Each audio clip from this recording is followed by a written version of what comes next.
tahun terakhir ini daerah yang paling istilahnya rawan konflik, dan sampai sekarang mungkin ada pertikaian menurut data-data yang kami dapatkan secara orang-orang yang berada di kampung atau kabupaten bersangkutan.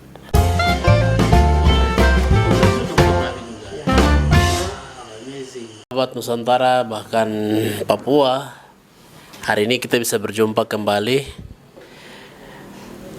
Saya hari ini ada di Nabire bersama LBH Talenta Keadilan Papua.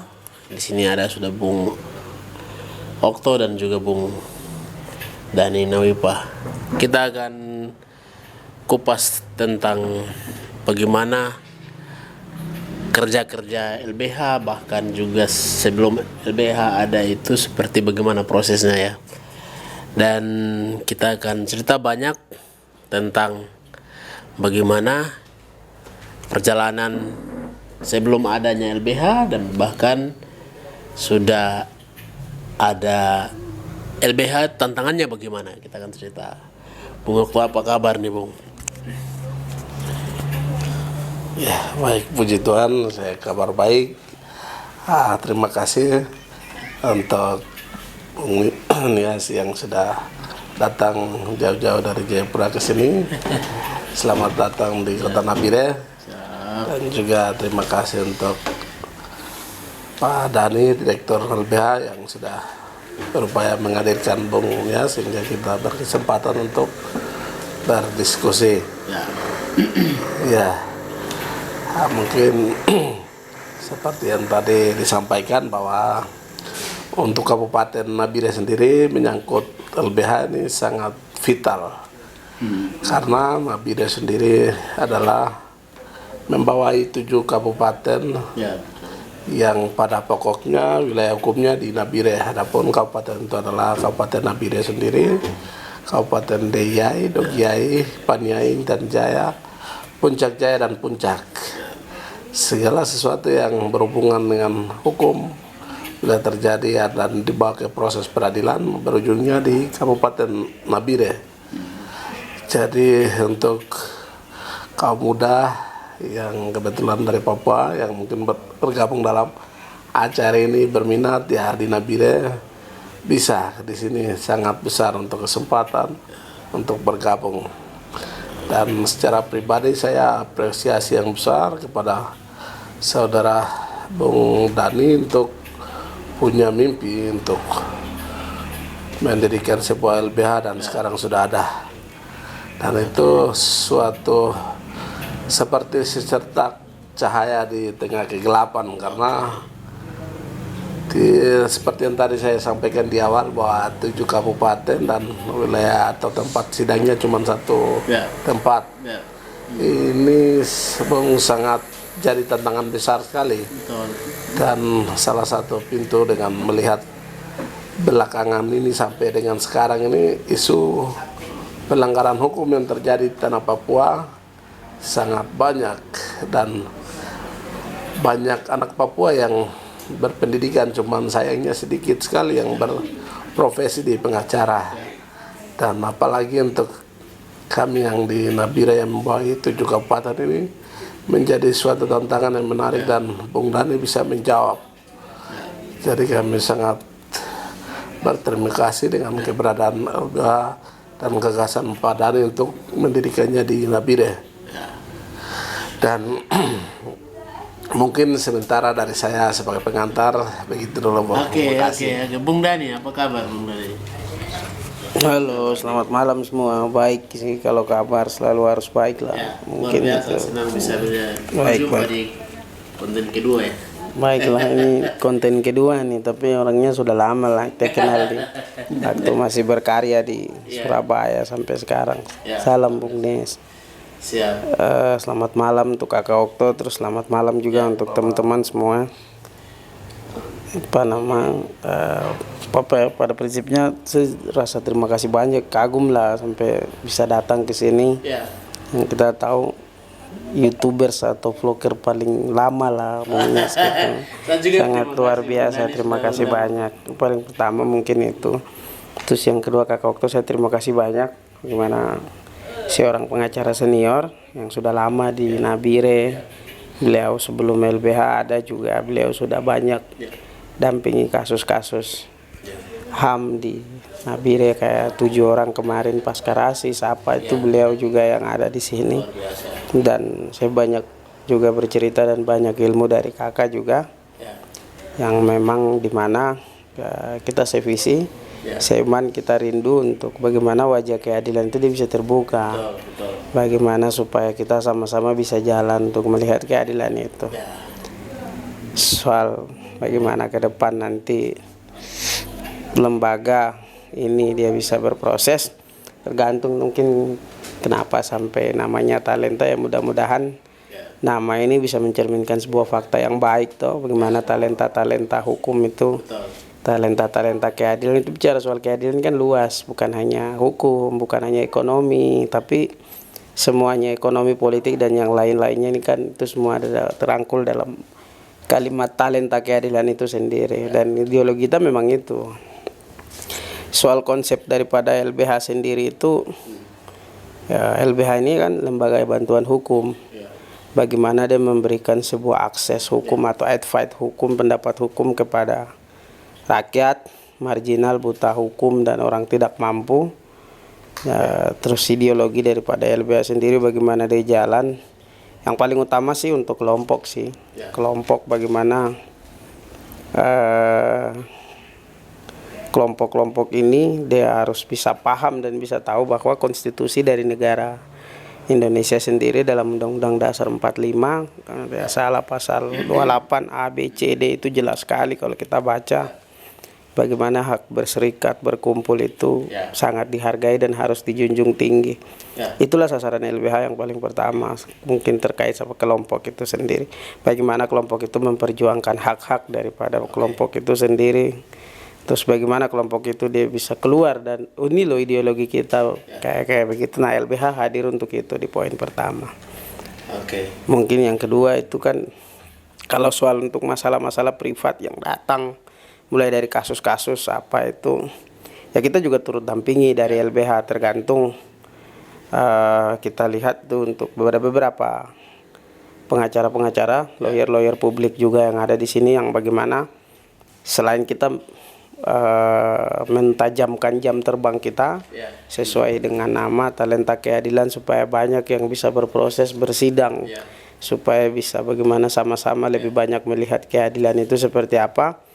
Yang privat juga kita bawa begitu, tapi ada isu-isu tertentu yang memang kita tidak bawa, isu politik dan isu misalkan korupsi. Kita memang tidak sama sekali ambil andil turut serta di dalam isu-isu itu, tidak, karena sikap kita jelas, kita tidak hadir untuk itu. Mungkin sedikit yang saya bisa sampaikan, ada gambaran sedikit dari LBH seperti itu, Bung Nias. Ya, mungkin luar biasa ya. Indonesia ini Bro Ganting dua ini kelihatan breok-breok ya. Kenapa Bung berdua ini tertarik untuk masuk ke dunia hukum? Apa yang memotivasi? Panjang ya ceritanya. Baik, silakan kakak mungkin. Senior duluan lah, Iya, terima kasih Bung Nias, itu pertanyaan yang cukup menarik dan dalam. Kalau jadi cita-cita saya ini sebenarnya Bung Nias, saya mau jadi dokter. Tuhan bisa tikungannya jauh sekali. Sekarang jadi pengacara. Dan setelah menyelesaikan cerita sedikit ya Bung Nias, saya selesai SMA, kebetulan saya SMA di Jogja. Oh, SMA di Jogja? Iya, setelah SMA saya bergumul untuk meneruskan dari pemerintah. Kebetulan waktu itu ada beberapa keluarga saya yang istilahnya punya jabatan politik yang baik di Puncak Jaya, belum mekar Puncak. Berarti beruntung mas sama saya itu. Masa itu didukung untuk didorong masuk kedokteran. Cuman ya itu saya bilang cara Tuhan.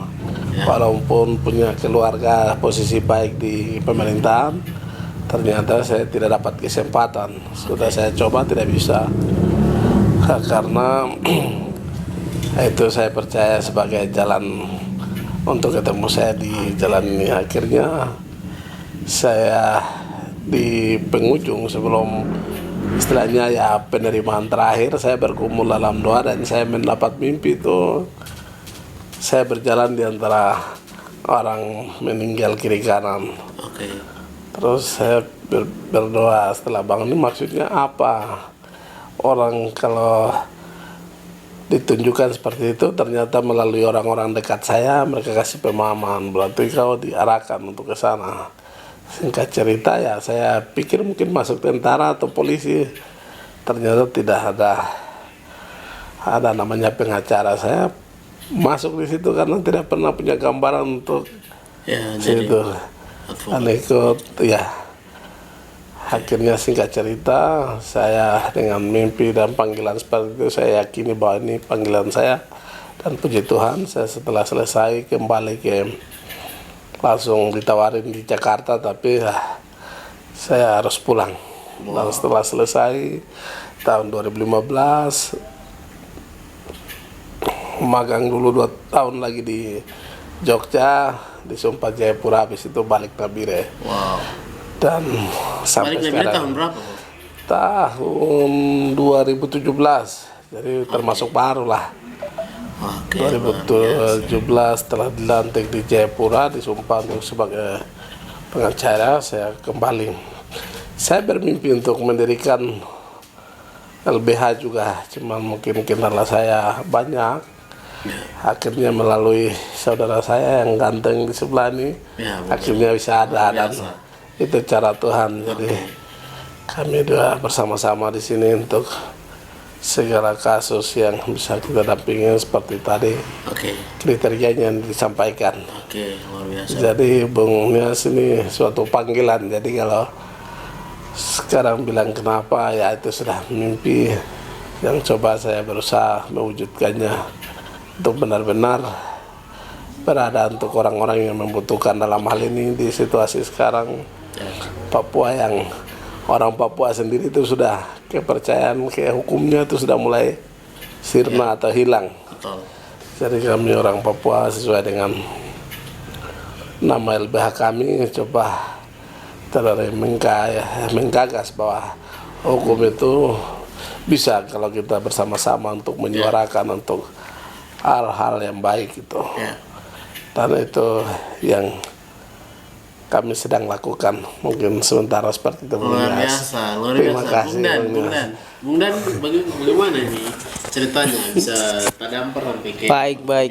Terima kasih. Ini orang biasa namanya nih pelaku jadi korban jadi pelaku nih. Apa nama?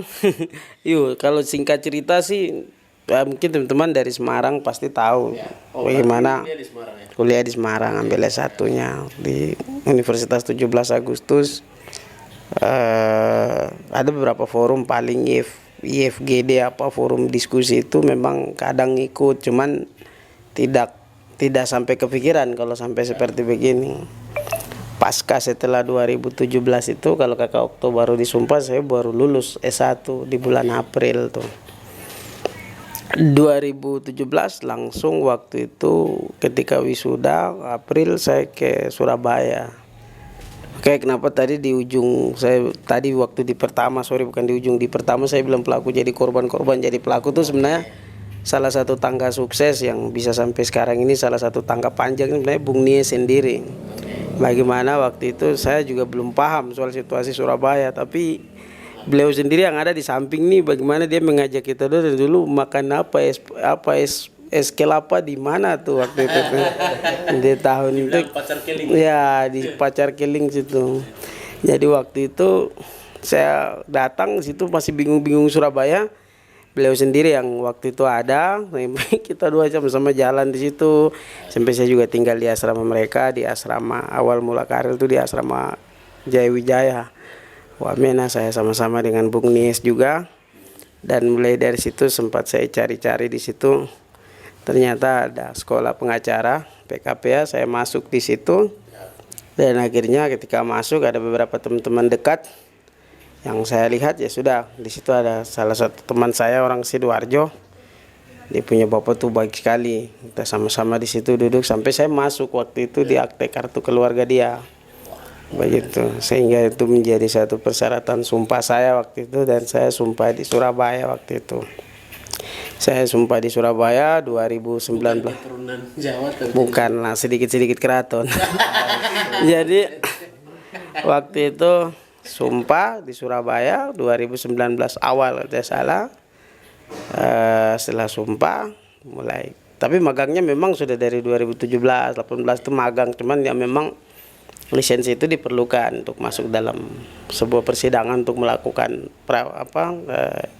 sidangnya tuh dibutuhkan, cuman saya belum bisa waktu itu karena saya masih ikut-ikut lihat-lihat proses-proses sidang seperti apa sudah dari 2017, 18, 19 baru mulai saya disumpah 2 tahun. Nah setelah disumpah akhirnya saya mendapat waktu itu sempat karena masuk jadi ya anak-anak magang lah, anak-anak yang ini di LBH Surabaya. Sampai akhirnya ya puji Tuhan pasca rasis akhirnya saya disuruh mendampingi sampai akhirnya rasis, puji Tuhan waktu itu saya juga ada di situ dan menjadi kuasa hukum dari beberapa teman-teman di situ sampai saya memutuskan untuk balik di tahun 2021 awal itu saya balik ke sini dan baru mulai merintis LBH. Dari LBH Talenta Keadilan sendiri itu ke sini saya beberapa kali. Awal pertama bukan di sini, di rumah dulu, di rumah pribadi saya di Bapak Puruma di Kali Harapan. Saya buka di situ kantor LBH Talenta Keadilan.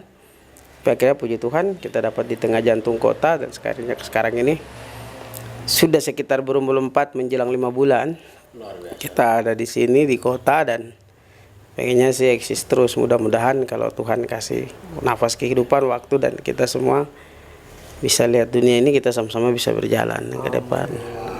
Mungkin itu yang saya bisa sampaikan dari karir singkat yang saya rintis begitu. ya ini kan kalau lihat ini kan ada sekitar 7 kabupaten ya. Iya. Dengan tantangan perkembangan provinsi baru, dan LBH ini sebagai lampu lilin kecil ya ada di tengah-tengah karena banyak masalah yang terjadi di sini. Upaya apa saja yang akan dilakukan dari LBH ketika masyarakat kecil ditindas, dihina, diinjak-injak dari orang-orang yang berkuasa? Oke baik, dari siapa nih? Saya dulu apakah boleh terserah. Oke, dari saya lah, kebetulan pegang mic-nya. Yang pasti LBH Talenta Keadilan sendiri sih kalau untuk dalam namanya upaya keadilan tidak ada yang mustahil lah. Seketika kita mendapatkan informasi, maka mudah-mudahan Tuhan sayang kita bisa melakukan advert hukum itu. Contoh-contoh misalkan macam contoh yang ada jauh misalnya kayak di Intan Jaya atau di Paniai, Dogiai, Deyai dan daerah sekitarnya, ada namanya, ada 1-2 orang yang sempat komunikasi, kita sudah komunikasi ke atas untuk mereka menjadi informan atau dalam bahasa hukum bilang paralegal tuh. Jadi mereka itu menyediakan sebuah dokumentasi, foto, tulisan, sehingga kita di sini bisa tahu apa yang terjadi dan langkah hukum apa yang kita bisa bawa ketika informasi itu masuk.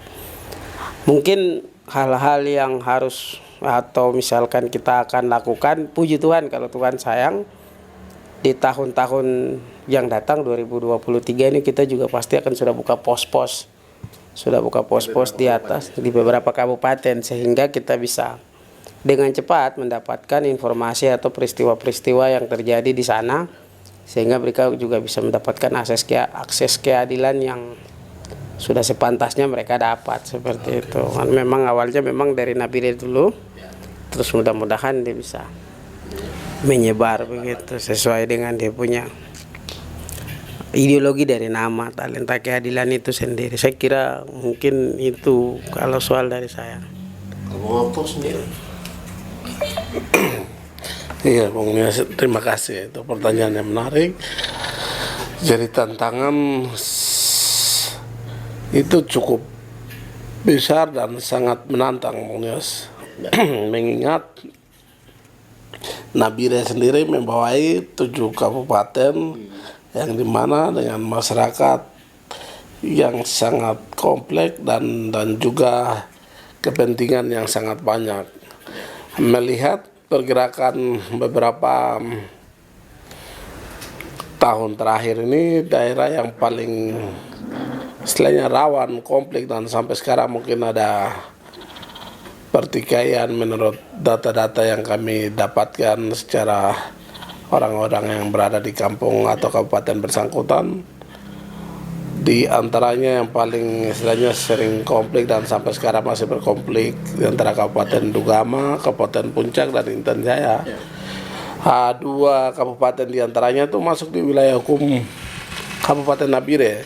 Dan di saat ini memang kita hadir dengan LBH TKP dan juga personil yang berpengalaman. Kami sangat mengharapkan karena kasus-kasus yang dari atas ini kami sangat butuh sekali dukungan baik secara orang yang profesional maupun kami secara lembaga yang sudah ada ini, karena yang kami alami ini ada yang betul-betul istilahnya didakwa sebagai TPNOPM dan ditangkap pas.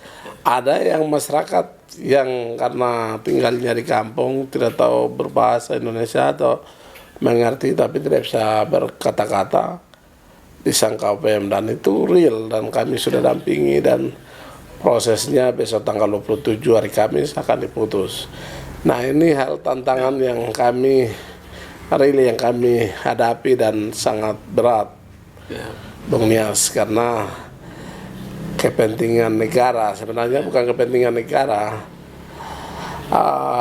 oknum-oknum tertentu yang menggunakan karena kebetulan punya peranan atau punya jabatan tertentu sehingga mengorbankan rakyat yang seharusnya saat dilantik atau diangkat dia sudah berjanji untuk melindunginya. Nah, di sini yang kami lihat, Bung Nias, menjadi tantangan. Jadi kita butuh banyak orang, banyak berbagai aspek untuk mendukung bahwa apa yang apa yang disuarakan oleh baik pengacara, baik ini perlu dukungan lah. Seperti itu, Bung Nias. Mungkin berarti pernah ada pergesekan antara aparat keamanan juga sejak hadirnya, misalkan menanggapi kasus-kasus yang tidak sinkron begitu, ada juga ya? Siap, Bung Nias. Itu baru saja yang kami sedang alami. Mungkin yang mengalaminya Bung Dani mungkin bisa disampaikan langsung mengenai. Baik. Sebenarnya ini menurut saya ini adalah hal yang biasa dan mungkin ini baru secara lembaga juga memang ada gesekan, tapi saya juga yakin dulu waktu kakak Okto juga jalan paling juga ada gesekan itu. Tapi yang saya mau bilang sini, hadirnya kita jangan dijadikan sebagai lawan, nah kita mitra begitu. Artinya bahwa bagaimana kita hadir untuk melihat sebenarnya keadilan ini seperti apa sih begitu. Jadi inti daripada substansi keadilan seperti apa sih, dan yang paling terpenting adalah kita saling menghargai profesi sebagai penegak hukum, entah itu dari polisi, jaksa, hakim maupun ke kita sebagai lawyer juga, supaya demi terciptanya sebuah keadilan itu secara baik, secara menyeluruh toh. Karena substansi daripada keadilan sendiri bisa jadi nanti jadi buram menurut rakyat. Nah, ini yang gawat nanti. Mungkin sedikit yang saya bisa sampaikan seperti itu. Dikembalikan. Oke, Bung Dani dan Bung Okto, ini kan tantangan pasti berat sekali ini. Dan untuk menghadapi ketimpangan yang bahaya antara pemerintah, bahkan antara pihak keamanan dan masyarakat kecil dengan kepentingan-kepentingan banyaknya, dalilnya ada untuk ambil sumber daya alam dan juga itu banyak sekali motifnya. Untuk masyarakat, Bung berdua ini, ketika masyarakat bingung nih ketika ada kasus misalkan mereka tidak adil diperlakukan, Bung berdua nih mau kasih tahu ke masyarakat bagaimana? Apakah mereka langsung datang ke sini atau gimana? Sarannya bagaimana untuk dapat perlindungan hukum ini? Siap. Ya, terima kasih Bung Nias untuk keberadaan LBH TKB dan juga kami para praktisi hukum khusus dari lawyer anak-anak Papua yang kebetulan saat ini yang ada adalah Dani dan saya. Kita pada umumnya terbuka dan memang kantor seperti tadi Bung Dani sampaikan bahwa kami ada di tengah jantung kota dan mungkin secara terbuka kita akan melakukan jumpa pers untuk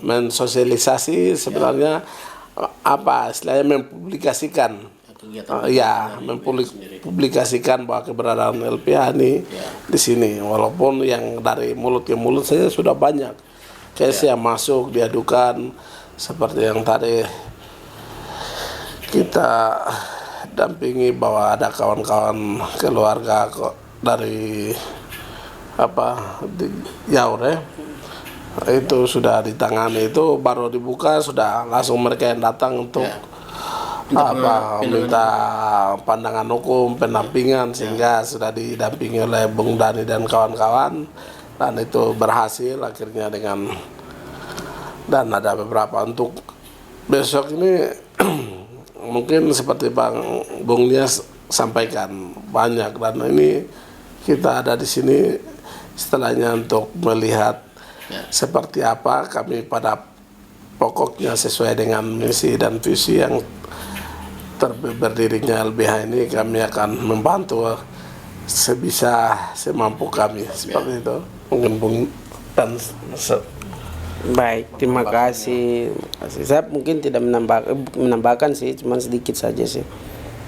Prinsipnya kami pada saat kami ini ingin sekali untuk masyarakat ini bisa mendapatkan akses, apalagi kalau kita bicara soal orang Papua sendiri. Saya langsung bilang tolong untuk teman-teman bisa kita tahu bersama bahwa pemahaman daripada otsus ya, apalagi yang dikhususkan untuk orang Papua ini kan tidak hanya habis dibicarakan di sekedar duit, tapi sekedar uang, tapi bagaimana soal dia punya kapasitasnya atau misalkan contoh hak daripada kita orang Papua juga itu diatur di dalam otsus, tidak bicara soal semata-mata uang kan, tidak. Jadi seketika tanah atau lahan atau apapun itu yang dilihat bahwa itu sebagai sesuatu progres yang akan nanti masuk dari entah siapapun itu, entah itu korporasi privat ataupun siapapun itu,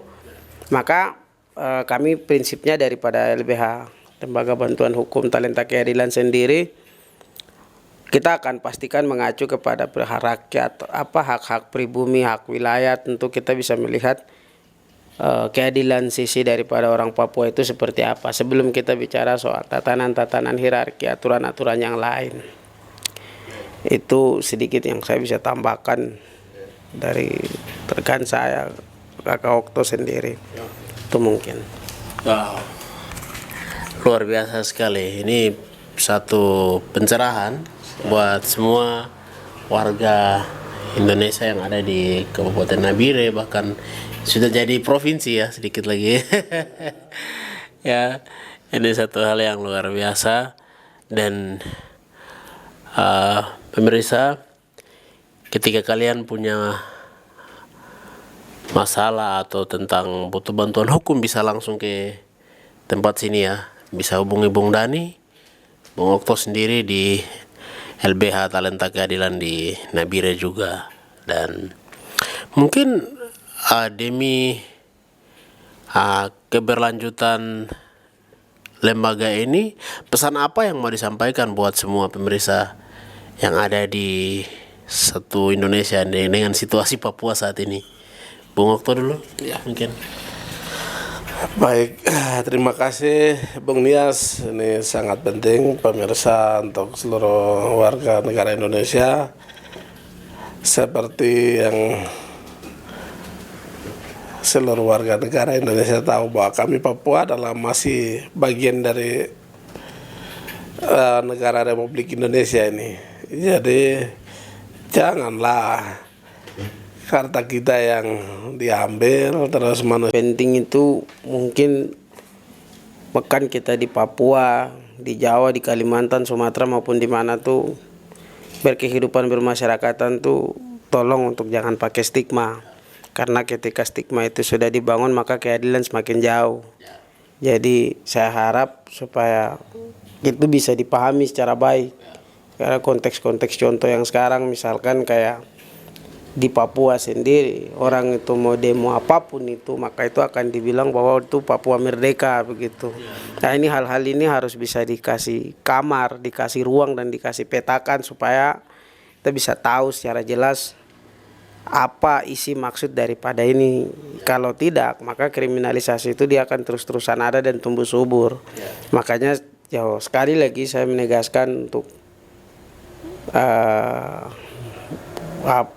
saya secara pribadi dan juga lembaga melihat bahwa peran stigma itu dia sangat kuat. Pagar itu atau tembok itu dia sangat kuat di Papua, sehingga tidak bisa petakan mana OPM, mana masyarakat sipil, mana yang sinting, mana yang waras, mana yang mabuk, mana yang lurus, itu semua tidak bisa dibedakan. Ini yang harus bisa dihapus kalau memang betul mau lihat soal keadilan yang ada di Papua. Itu saya sampaikan dengan tegas, mudah-mudahan itu bisa dipikir oleh kita semua yang ada di Papua, di Indonesia maupun dimanapun itu berada. Terus hal berikut yang saya ingin tegaskan lagi tuh, tolong untuk bagaimana saling menghargai profesi, saling menghargai aktivitas, saling menghargai budaya, saling menghargai agama, saling menghargai ras, sampai yang lain-lain. Kunci daripada kemakmuran, kesejahteraan itu sebenarnya ada pada situ. Yang akhirnya bahwa kita sendiri bisa meraih apa yang disebut sebagai adil dan sejahtera itu sendiri. Mungkin itu terakhir yang saya bisa sampaikan. Terima kasih banyak, Bung. Luar biasa. Wow, luar biasa pemirsa semuanya. Baiklah, mungkin kita punya bincang santai sampai di situ dulu. Semoga semua orang di bumi ini mendapatkan keadilan yang merata tanpa ada kesenjangan ya. Dan terima kasih Bung Dhani dan Bung Okto. Salam keadilan, salam sehat terus berkarya. Semoga kita jadi payung buat masyarakat kita di tanah Papua bahkan Indonesia. Sampai jumpa buat semuanya. Salam keadilan. Salam keadilan. Terima kasih. Cukup ya.